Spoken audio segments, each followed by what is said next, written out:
ఈరోజు మనకి ఇవ్వబడిన సువార్త వాక్య భాగం మత్తయి సువార్త 18వ అధ్యాయం మొదటి వచనాన్ని మనం చూస్తే అక్కడ ఇలా వ్రాయబడుతూ ఉంది. ఆ కాలమున శిష్యులు యేసునొద్దకు వచ్చి పరలోక రాజ్యములో ఎవడు గొప్పవాడని అడుగగా ఆయన యొక్క చిన్న బిడ్డను తన యొద్దకు పిలిచి వారి మధ్యను నిలవబెట్టి ఇట్లా నేను ప్రార్థన చేసుకుందాం. పరిశుద్ధుడైన తండ్రి గారు, మీకు స్తోత్రాలు. నలుదిశల నుండి మీ జనులు లోక దేహ ప్రయాసల్లో నుండి ఆత్మ సంబంధమైనటువంటి విశ్రమము దైవారాధన చోటికి వచ్చి ఉన్నారు. వారి దేహ ప్రాణ ఆత్మలు వాక్యమందు బలపడినట్లు నీ దాసుడునైన నన్ను మీ సాధనముగా వాడుకొని నీ బిడ్డల కొరకు మా కొరకు మీ వాక్యము వినిపింప చేసి మమ్మను బహుగా ఫలింప చేయమని యేసునామమున అడుగుచున్నాము తండ్రి, ఆమేన్. దైవవాక్యము చెప్తున్నటువంటి మాటను మనం చూస్తున్నప్పుడు ఫలించుటకి ఇష్టపడేటువంటి వారిని మనం చాలామందిని చూస్తాం. కానీ యజమానుడు కోరుకునేది ఫలించుట కాదు, కానీ ఏంటిది? బహుగా ఫలించుట. ఈ రోజున సంఘము విశ్వాసులు ఫలించడానికి కోరుకుంటున్నారా? బహుగా ఫలించటానికి కోరుకుంటున్నారా? బహుగా ఫలించాలి. యేసు ప్రభువారు మనందరికీ తెలుసు, ఈ లోకానికి వచ్చినటువంటి దైవ మానవుడు. ఆయన దైవ కుమారుడు, మానవ కుమారుడు. ఆయన సంపూర్ణమైనటువంటి దేవుడు, ఆయన సంపూర్ణమైనటువంటి మనుష్యుడు. ఆయన దైవ మానవుడు. ఆయన స్త్రీ గర్భమున పుట్టాడు, కానీ పాపము లేనివాడుగా, జన్మ కర్మ పాపము లేని ప్రభువుగా, మానవ రక్షకుడుగా, మనుష్యులకు మాదిరి అయినటువంటి మనుష్యుడుగా ఆయన లోకములో జన్మించారు అనేటువంటి దాన్ని మనం చూస్తూ ఉన్నాం, నేర్చుకున్నాం, మనకు తెలుసు, అది మనం ప్రకటిస్తూ ఉంటూ ఉన్నాం. అయితే అంత మంచి మనుష్యుడు, నీతిపరుడైనటువంటి యేసును ఈ లోకము ఎవరైనా ఆయన నిందించిన వారు, రోమ సైనికులు సహితము ఒప్పుకున్నటువంటిది ఏంటంటే ఆయన మంచి బోధకుడు అని చెప్పేసి. ఏంటి? ఆయన మంచి బోధకుడు. యూదులు కూడా అన్నారు, సద్బోధకుడా అనేటువంటి పదముతో ప్రభువుని పిలిచారు, సద్బోధకుడా. ఇంకా ఇలాగన ఆయన సమాజ మందిరాల్లో బోధించినప్పుడు మనుషులు ఏమన్నారు తెలుసా? ఈయన బోధ ఏమి అధికారము కలిగినదిగా ఉంది, మన శాస్త్రులు పరిచయుల వలె ఈయన బోధించటం లేదు. Something is difference. ఏదో ఒక క్రొత్తదనము, ఏదో క్రొత్త మార్పు, ఒక క్రొత్త సంగతి, క్రొత్త విధి విధానములు ఈ ప్రభువు యొక్క బోధనలో ఉన్నాయి అనేటువంటి దాన్ని వాళ్ళు తమ మనసులోనికి తెచ్చుకున్నారు. అట్లాంటి గొప్ప దైవ మానవుడైనటువంటి ప్రభువుకి కొందరు శిష్యులయ్యారు. యేసు ప్రభు వారి శిష్యుల సంఖ్యను మనం చూస్తున్నప్పుడు మొదటి కాలంలో అనేకులు అని రాయబడుతుంది. అనేకులు అంట. ఆయనను మొదట చాలా వాడిగా ప్రభు యొక్క మాటలకు ఆకర్షితులైన వారు వెంబడించారు. అందుకని సంఖ్య చెప్పడం వీలు లేక వారిని ఏమన్నారంటే అనేకులు అన్నారు. ఆ తరువాత వారి సంఖ్య 70 అని కుదించి సంఖ్యను రాశారు. అది కూడా యోహాను సువార్త 6వ అధ్యాయానికి వచ్చేటప్పటికి వీళ్ళందరూ ఆయన విడిచిపోయారట. అప్పుడు ప్రభు అంటారు, చిన్న మంద ఉంటే మీరును విడిచి వెళ్ళ నుద్దేశించుచూ ఉన్నారా అంటాడు. వాళ్ళలో ప్రథముడైనటువంటి శిష్యుడు అంటాడు, ప్రభువా ఎవని యొద్దకు వెళ్ళుదుము? నీవే నిత్య జీవపు మాటలు గలవాడవు. అలాగా వారు ప్రభువులో ఉన్న నిత్య జీవపు మాటలకు ఆకర్షితులై ప్రభువును వెంబడిస్తూ ఉన్నారు. యేసు ప్రభు అసమానమైనటువంటి మానవుడు. ఎందుకనంటే అందరి వంటి మానవుడు కాదు ఆయన. ఆయన గురించి యెషయాలో ప్రవక్త సెలవిచ్చినట్టు ఆశ్చర్యకరుడు, ఆలోచనకర్త, బలవంతుడు, నిత్యుడగు తండ్రి, సమాధానకర్తయగు అధిపతి అని చెప్పి ఆయనకు పేరు. ఆయన మానవ నేత్రాలకు తెలియని రాజ్యభారమును భుజమున కలిగి పాలస్తీనా దేశములో నడిచినటువంటి వాడు. అందుకనే ఆయన వస్తూ ఉంటే అనేకులు ఆశ్చర్యపోయేవారు. అంతెందుకు, స్నానికుడైనటువంటి యోహాను ఐనోను ప్రదేశంలో ఆయన బాప్తిస్మం ఇస్తూ ప్రజలకు హితబోధలు చేస్తూ ఒక గొప్ప ఆనాటి యూద మత బోధలకు భిన్నముగా బోధిస్తూ ఆయన యూదయ అరణ్య ప్రదేశంలో ప్రజలను ఆకర్షిస్తూ ఉన్నప్పుడు యోహాను దైవానికి రాయభారిగా వచ్చినటువంటి వాడని చెప్పబడుతూ ఉంటుంది కదా. మార్గము సిద్ధపరచుటకు ఆయన వచ్చాడట.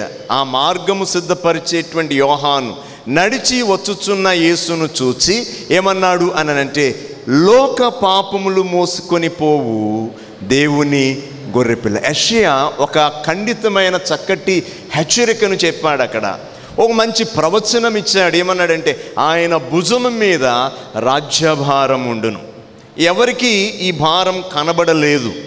ఎవరికి కనబడ్డది అనంటే, ఆ విధమైన దైవ దృష్టి కలిగినటువంటి యోహానికి కనిపించింది కనుక ఆ దైవ దృష్టి కలిగినటువంటి యోహాను, బాప్తిస్మిచ్చు స్నానికుడైన యోహాను ఏమంటున్నారంటే, నడుచుచు ఆయన యొద్దకు వచ్చుచున్న యేసును చూచి, ఇదిగో లోక పాపములు మోసుకొని పోవు దేవుని గొర్రెపిల్ల అన్నాడు. అంటే ఆయన భుజం మీద ఒక పవిత్రమైనటువంటి నీతి రాజ్యభారము ఉంది. అది ఏంటి అని ఈ జనములకు యోహాను వివరించారంటే, లోకము యొక్క పాపం అనేటువంటి భారము అన్నారు. యేసు కూడా తన్ను తాను చెప్తూ ప్రజలకు అదే చెప్పాడు.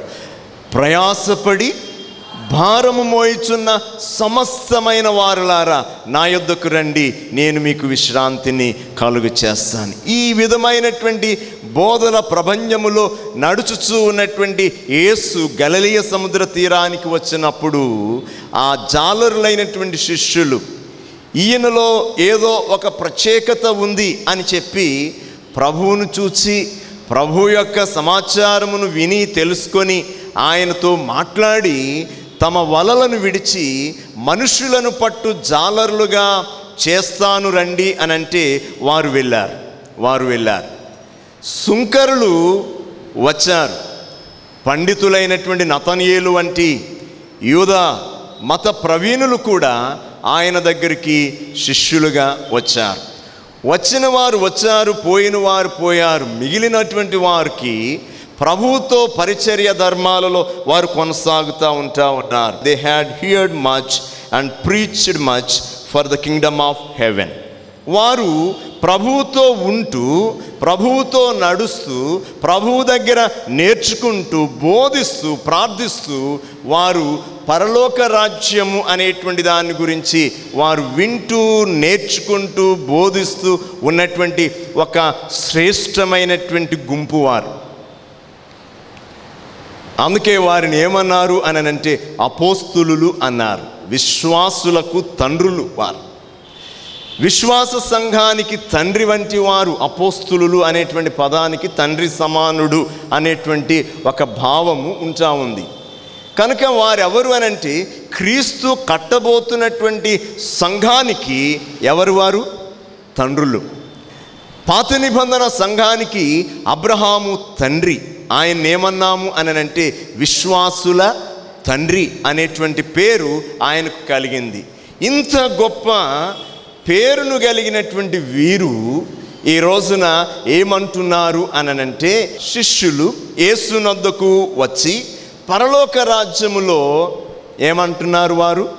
ఎవడు గొప్పవాడు అంటా ఉన్నాడు. ఈరోజు నా వాక్య అంశం, who is the greatest, who shall be greatest. రెండు.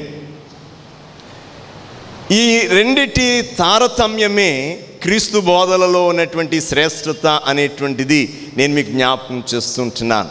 చాలా ప్రాముఖ్యమైనటువంటి పోరాట అంశం ఈరోజు మన అంశం. ఏమండి, ఇవాళ ప్రపంచంలో ఉందేంటి?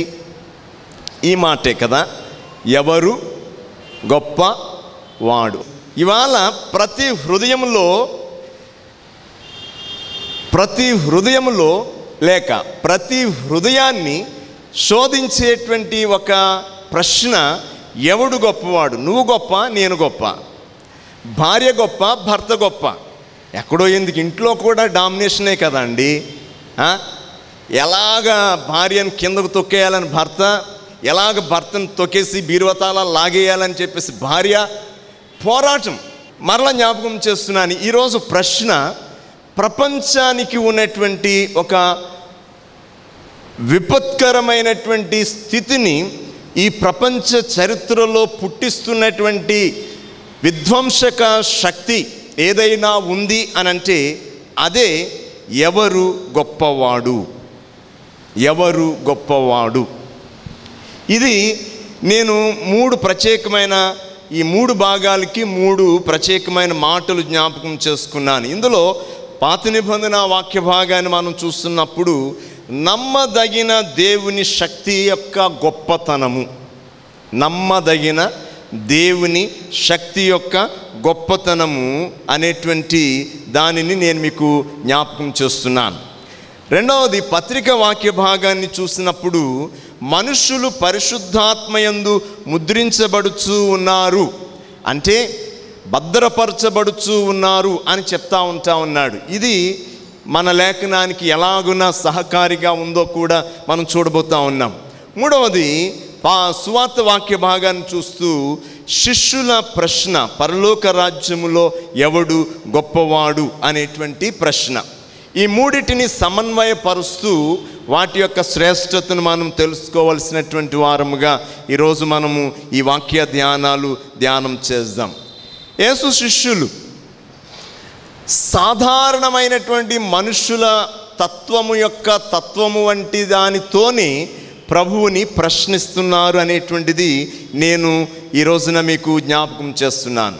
మానవ తత్వము ఏంటి అని ఆలోచన చేస్తే గొప్పతనాన్ని వెతకటము అనేటువంటిదిగా నేను మీకు గుర్తు చేస్తూ ఉంటున్నాను. మనుషులు నిత్యము గొప్ప అనే దానిని వెతుకుతూ కోరుతూ ఉంటారు అనేటువంటిది లోకమంతటిలో కూడా చూపించబడుతున్నటువంటిదిగా నేను గుర్తు చేస్తున్నాను. అన్నిటికంటే భిన్నమైనటువంటి బోధకుడుగా, ఆకాశ పక్షులకు గూళ్ళును నక్కలకు బొరియలను ఉన్నవి కానీ మనుష్య కుమారుడు తలవాల్చుటకైనను స్థలము లేదు. ఒక విధంగా నేనంటే ఈ శిష్యుల యొక్క మానవ తత్వము అనేటువంటి దాన్ని మనం అర్థం చేసుకున్నప్పుడు వారు మార్క్స్ సువార్త ప్రకారంగా మీకు బాగా క్లియర్గా త్వరగా కనబడేది, మొదటి అధ్యాయములోనే ప్రభువుని వెంబడించారు. ఇక లూకా మత్తయి సువార్తల ప్రకారంగా చూస్తే 3 అధ్యాయాల తర్వాత వారు ప్రభువుని వెంబడించినటువంటి వారిగా ఉంటారు. ఇప్పుడు మనం తీసుకున్నటువంటి ఈ అంశం యొక్క వాక్య భాగం 18వ అధ్యాయంలో ఉంది. 18వ అధ్యాయంలో ఉంది. అంటే ప్రభువుతో పాటు వారు కొన్ని నెలలు లేక సంవత్సరమున్నర మించి అప్పటికి వారు ప్రయాణం చేసి ఉంటారు. ఎంతో దైవికమైనటువంటి జ్ఞానాన్ని నేర్చుకుని ఉంటారు. అవును, ఈరోజు మనం జ్ఞాపకం చేసుకోవాలి, మనం ఎంత దైవికమైన జ్ఞానమును నేర్చుకున్నప్పటికీ, ఎంత దేవుని యొక్క మాటలలో మనము నడుచుకుంటూ ఉన్నప్పటికీ తత్వము, మానవ తత్వము అనేటువంటిది ఎంత త్వరగా ఈ మనుషులను బలహీనపరుస్తుంది, ఆధ్యాత్మికమైన శిఖరముల నుండి మనలను క్రిందికి పడద్రోస్తుంది అనేటువంటి దాన్ని ఆలోచన చేస్తే వీరి ప్రశ్నే మనకి సమాధానం. వాళ్ళు అంతగా దేవుని కుమారుడైన, సాత్వికుడైన, దీనదయాళుడైనటువంటి ప్రభువుని వారు వెంబడిస్తున్నప్పటికీ కూడా వారి యొక్క కోరిక ఎలా ఉంది అని అంటే భూసంబంధమైనటువంటి కోరికగానే ఉంటా ఉంది కదా. వాళ్ళు ఏమంటున్నారు, పరలోకములో ఎవరు గొప్పవాడు? నిజమేనా వారిది ప్రశ్న? ఏమండి, పరలోకములో ఎవరు గొప్పవారు అని అడుగుతున్నారా, లేకపోతే ఈ 12 మందిలో నెంబర్ 1 ఎవడు అని అడుగుతున్నారా? మార్కు సువార్త 9వ అధ్యాయం 33వ వచనం. కపెర్నహూమునకు వచ్చిరి, వారు ఎవడు గొప్పవాడని మార్గమున ఒకనితో ఒకడు వాదించిరి అంటా ఉంటున్నాడు. ఇంతకీ వీళ్ళు నిజముగా పరలోకములో ఎవడు గొప్పవాడనేటువంటి ప్రశ్న కాదు వారిది. ఎక్కడ గొప్పవాడు కావాలి? యేసయ్యా, నీ శిష్యులలో ఉన్నటువంటి మాలో ఎవడు గొప్పవాడు? ఎందుకనంటే లోకరీత్యా యూదా ఇస్కరియోతికి ప్రభువు ఏమిచ్చారు? డబ్బు సంచి ఇచ్చారు. యూదా ఇస్కరియోతికి డబ్బు సంచి ఇచ్చారు. సహజంగా డబ్బు ఎక్కడుంటే అక్కడే కదా గొప్ప. డబ్బు లేని చోట గొప్ప ఉంటుందా? ఉంటుందా అండి? డబ్బున్న చోటే గొప్ప ఉంటుంది. కాబట్టి ఒకవేళ ఆయన ఎప్పుడు ఇది నా దగ్గర ఉంది కాబట్టి నేను గొప్ప అని చెప్పి ఆయన అనుకుంటూ ఉండొచ్చు. పేతురు గారి దగ్గర అది లేదు. కానీ ఏముంది అని అంటే ఇది ఉంది. ఏది? వాక్ ఉంది, నోరు ఉంది. ఏమండి? అది ఉంది కాబట్టి ఆయన ఏమనుకుంటున్నాడు అని అంటే ఏదైనా చిన్న ప్రశ్న ఇస్తే చాలు ప్రభు వెంటనే నేనమ్మా అని చెప్పి ఏమంటాడు? ప్రభువా, నీవే అయితే నన్ను నీళ్ళ మీదకి నడిచి వచ్చేటట్టు చెయ్యి అంటా ఉంటాడు. మంచి మాటలు చెప్పేవాడు, చెడ్డ మాటలు చెప్పేవాడు. పేతురు ఏమండి దేవుని కుమారుడవు అంటే ప్రభు పొంగిపోయాడు. వెంటనే ప్రభు అన్నాడు, మెస్సియా మర్మము చెప్తా ఉన్నాడు. ఇదిగో మనుష్య కుమారుడు మనుషుల చేతికి అప్పగింపబోతా ఉన్నాడు. వారు ఆయనను పట్టుకుంటారు, శ్రమపరిచి సిలువ వేసి చంపేస్తారు అని చెప్తే, ప్రభువా అది నీకు దూరమగునుగాక అంటే అప్పుడే ప్రభువు చేత పొగడబడినటువంటి పేతురు అప్పుడే తిట్లు కూడా తిన్నాడు కదా. సాతానా పాపమప్పుడు బర్యోనా నీవు ధన్యుడవు అని అంటే ఈ మిగతా 11 మంది తూర్పుకొకడు, పడమటికొకడు, దక్షిణానికొకడు, ఉత్తరానికొకడు తిరిగిపోయి ఉంటారు. ఇంకెంతసేపు ఈ యేసు ప్రభుకి పేతురు భజన తప్పితే ఇంకెవరి భజన లేదు కదా. మనం ఏదైనా ఒక నిజాన్ని మాట్లాడితే మీరందరూ ఏమంటారు? పాస్టర్ గారికి వీళ్ళ భజన ఎక్కువైపోయిందండి బాబు అంటారు. అందరూ అలాగనుకుని పేతురు భజన ఎక్కువైపోయింది మన యేసయ్యకి అనుకున్నారు. అనుకుని అటు ఇటు తిరిగిపోతే ఇంకా ఏదో ప్రభు చెప్తున్నారు, వాళ్ళు సరిగా వినట్లేదు. కానీ పేతురు వింటా ఉన్నాడు పాపం. ఎందుకనంటే మెచ్చుకున్నాడు కదా. ఆ మెచ్చుకున్న సంతోషంలో గబగబా అనేసాడు ఏమనంటే, ప్రభువా ఇది నీకు ఇంకా అవార్డు వచ్చేస్తుంది అనుకుని ఉంటాడు. కానీ ప్రభు అన్నాడు, సాతానా వెనుకకు పొమ్ము అని చెప్పగానే ఈ ధ్రువాలు అటు ఇటు తిరిగిపోయినాయని మళ్ళీ యేసు ప్రభు అయి తిరిగిపోయినాయి. ఎందుకో తెలుసా? అరే పేతురు సాతానంట. అలా ఉన్నాడో లేదో చూద్దాం అనుకుని ఉంటారు వీళ్ళందరూ. అలాగున్నాడో లేదో చూద్దాం అనుకుని ఉంటారు. నిజం దేవుని బిడ్డలారా, కొన్ని సందర్భాల్లో మన తత్వం ఈ భౌతిక ధర్మంలో మానవ బలహీనతలు అనేటువంటివి పొగడబడినప్పుడు మనలను హెచ్చించుకున్న మనము ఒకవేళ ఏదైనా నిందించినప్పుడు, నేను ఎప్పుడు పేతురు గారి తత్వాలను జ్ఞాపకం చేసుకుంటూ చక్కగా చదువుతా ఉన్నప్పుడు ఆయన ఎక్కడ ప్రభు మాటకి ఎప్పుడు బాధపడలేదు. తిట్టినా బాధపడలేదు, ఏమండి పొగిడినా బాధపడలేదు. ఎప్పుడు ఆయన బాధపడినట్టు వాడిగా నేను చూడలే. ఇక మూడో వ్యక్తిని మనం చూస్తే ఏమండి పేతురేమో చెప్పబడ్డాడు బైబిల్లో యేసును ప్రేమించిన శిష్యుడట. కానీ ఇంకొక ఆయన ఉన్నాడు.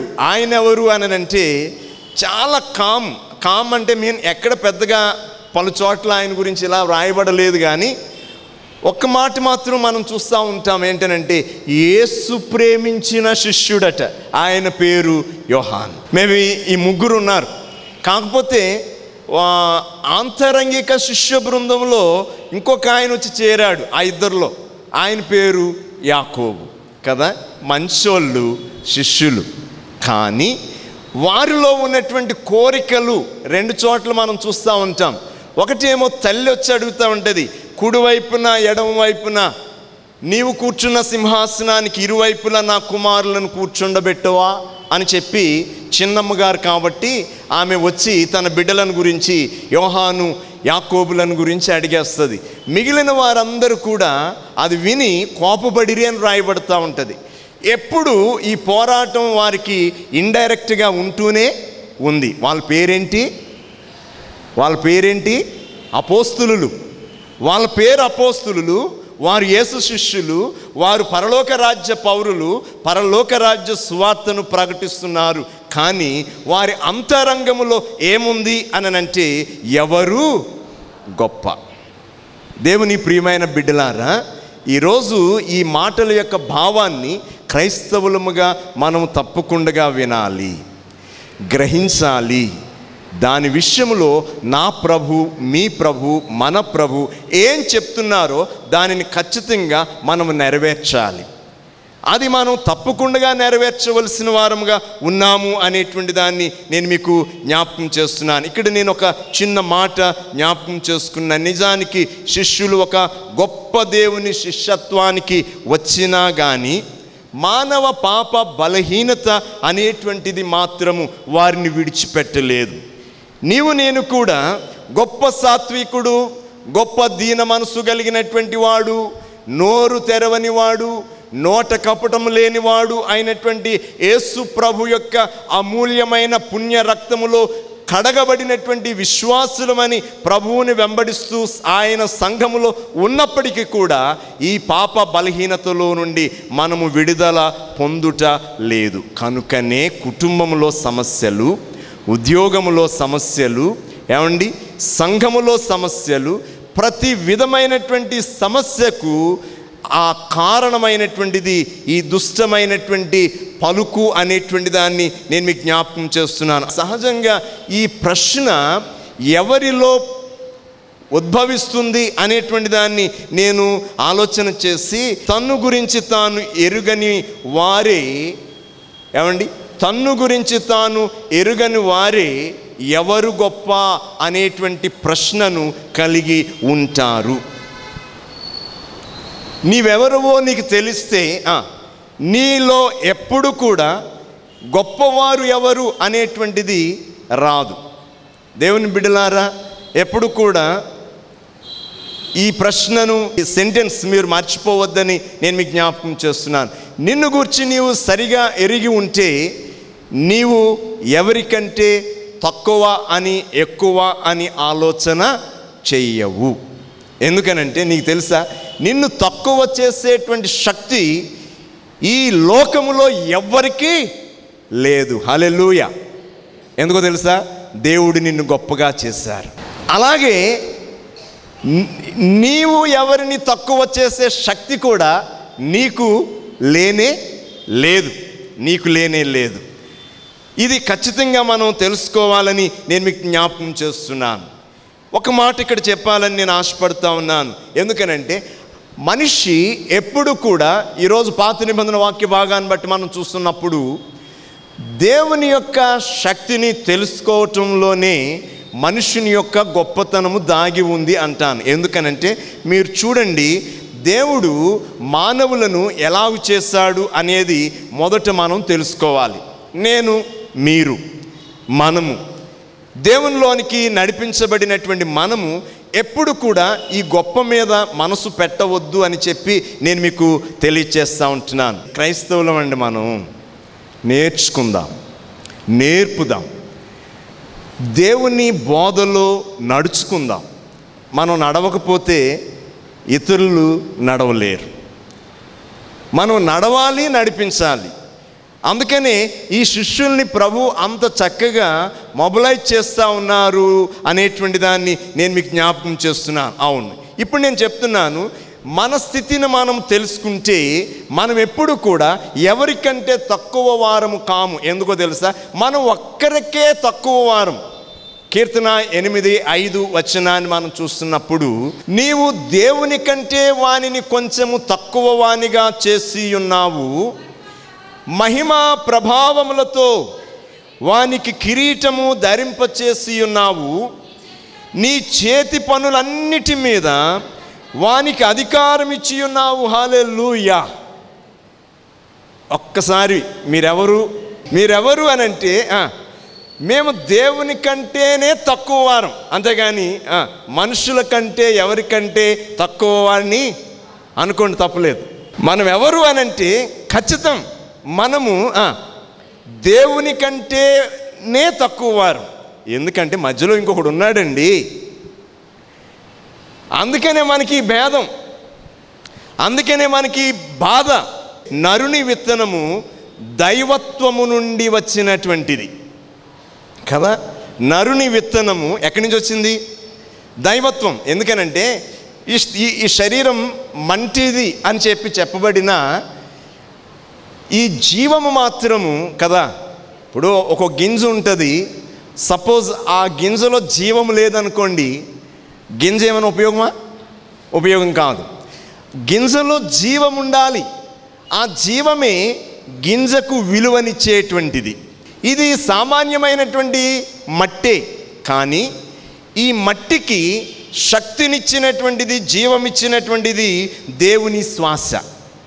అందుకని ఆయన నరులను సృజించినప్పుడు నేల మంటి నుండి ఆయన కొంత మంటిని తీసి బొమ్మను చేసి దాని నాసికారంధ్రములలో నుండి ఏం చేశారట ప్రభు అనంటే జీవాత్మను, జీవవాయువును ఊదగా నరుడు జీవాత్మ ఆయను అని చెప్పి వ్రాయబడతా ఉంటుంది. అంటే నేను అంటున్నాను, నరుని విత్తనము ఎక్కడి నుంచి వచ్చింది?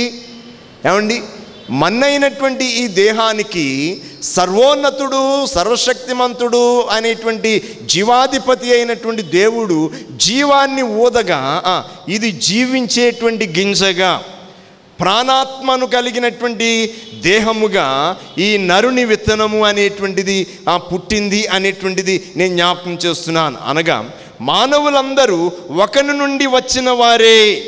మానవులందరూ ఒకని నుండి వచ్చిన వారే. అది దేవుని నుండి నరుడు వచ్చాడు, నరుని నుండి మానవులందరూ వచ్చారు. స్టెప్ చూడండి, దేవుని నుండి నరుడు వచ్చాడు, నరుడు నుండి మానవులందరూ వచ్చారు.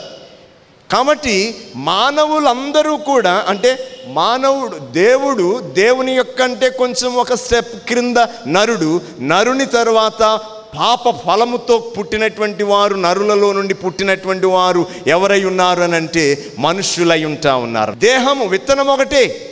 ఇన్ని కోట్ల మంది జనులు పుట్టేవారు, చచ్చేవారు, వచ్చేవారు అందరినీ కలుపుకున్నా కూడా దీని విత్తనము ఒకటే. అందుకనే రక్తానికి ఏమీ తేడా లేదంటా ఉంటారు.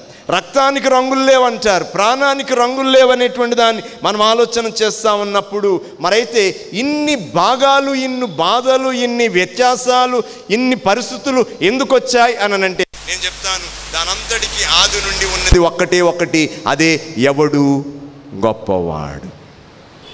ఇవాళ తెల్లోడు, నల్లోడు, ఎర్రోడు, ఏమండి, పొట్టోడు, పొడుగోడు, లావోడు, బక్కోడు, ఏమండి, ధనికుడు, పేదికుడు, ఇట్లా ఎన్ని అయినా ఉన్నాయో ఇవన్నిటికీ కారణం ఏంటి తెలుసానంటే ఎవడు గొప్పవాడు అనేటువంటి దాని నుండి వచ్చింది అనే పదాన్ని నేను ఖచ్చితంగా ఈ రోజున నేను మీకు జ్ఞాపకం చేయాలని ఆశపడతా ఉన్నాను. ఇందా చెప్పాను నేను, రెండే రెండు తరగతులు ఉన్నాయి. ఒకటి దేవుడు ఉన్నాడు, రెండు నరుడు ఉన్నాడు.